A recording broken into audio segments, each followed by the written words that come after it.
আমার বিশেষ বার্তা যে আগামীকাল ঠিক বেলা 12টায়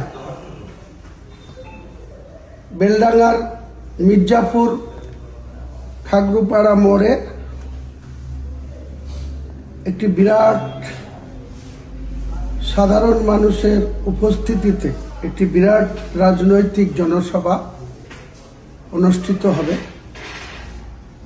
আমার নতুন রাজনৈতিক দলের সূচনা এখান থেকেই ইনশাল্লাহ আগামীকাল ঘোষণা করা হবে। গোটা বাংলার সাধারণ নিপীড়িত, বঞ্চিত, লাঞ্ছিত, অপমানিত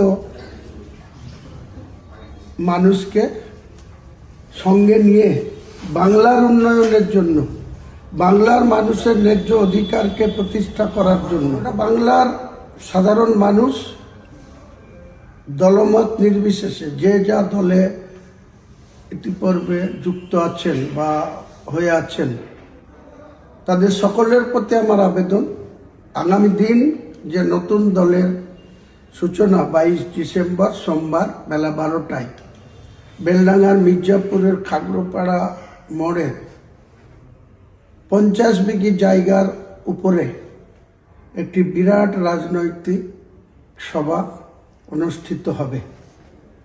এই নতুন দলের চেয়ারম্যান হিসাবে আমি হুমায়ুন কবির আপনাদের কাছে, সকলের কাছে আবেদন রাখছি যে আমার সঙ্গ দেওয়ার জন্য আমাদের কালকের জনসভায় বেলডাঙ্গা তথা গোটা মুর্শিদাবাদের 26টা ব্লক, এছাড়াও মালদা, উত্তর দিনাজপুর, দক্ষিণ দিনাজপুর, কুচবিহার, নদিয়া, 2 বর্ধমান, বীরভূম, হুগলি, হাওড়া, দক্ষিণ 24 পরগনা, উত্তর 24 পরগনা, সমস্ত জেলার মানুষকে, 2 মেদিনীপুর, সমস্ত রাজ্যের মানুষকে আমার তরফ থেকে করুণ আবেদন থাকলো, আপনারা যেভাবে পারবেন কালকে এই নতুন রাজনৈতিক দলের সূচনাতে আপনারা শরিক হন, উপস্থিত হন, অংশীদার হন, আপনাদের মূল্যবান সময় এখানে 4 ঘন্টার জন্য দেন। আমি কাল বেলা 12টায় আনুষ্ঠানিকভাবে বাংলার মানুষের কাছে একটা নতুন দিশা দেখানো, নতুন পথ চলা, নতুন শপথ নেওয়া অঙ্গীকার আমরা করব।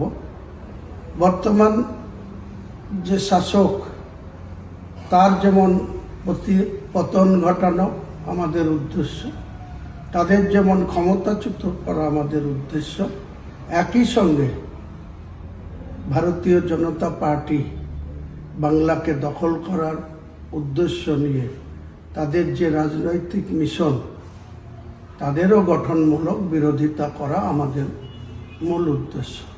কাজেই আমাদের এই সার্থকতা যাতে আগামী দিনে সাধারণ মানুষের সার্থকতাতে পরিণত হয় বা সাধারণ মানুষ যাতে এতে উপকৃত হয়, তাদের ন্যায্য অধিকার যাতে প্রতিষ্ঠিত হয়, বাংলার উন্নয়ন যাতে দ্রুত গতিতে আগামী দিনে কর্মসংস্থানকে আমরা বেশি বেশি করে গুরুত্ব দেব।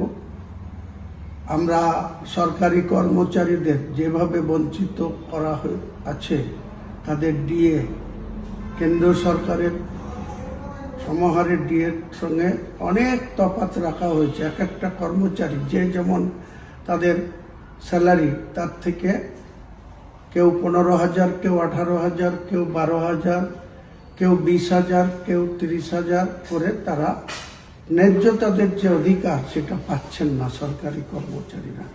সেখানেও বর্তমান সরকার বিভিন্ন রকম ছলচাতুরি, চালাকি, বাংলার আপামর জনগণের সঙ্গে তারা মিথ্যাচার চালিয়ে যাচ্ছে। এছাড়াও অনেক কিছু ঘটনা ঘটে গেছে বিগত 2 বছরে, আপনারা সবাই অবগত আছেন। উল্লেখযোগ্য ভাবে অনেক জায়গাতেই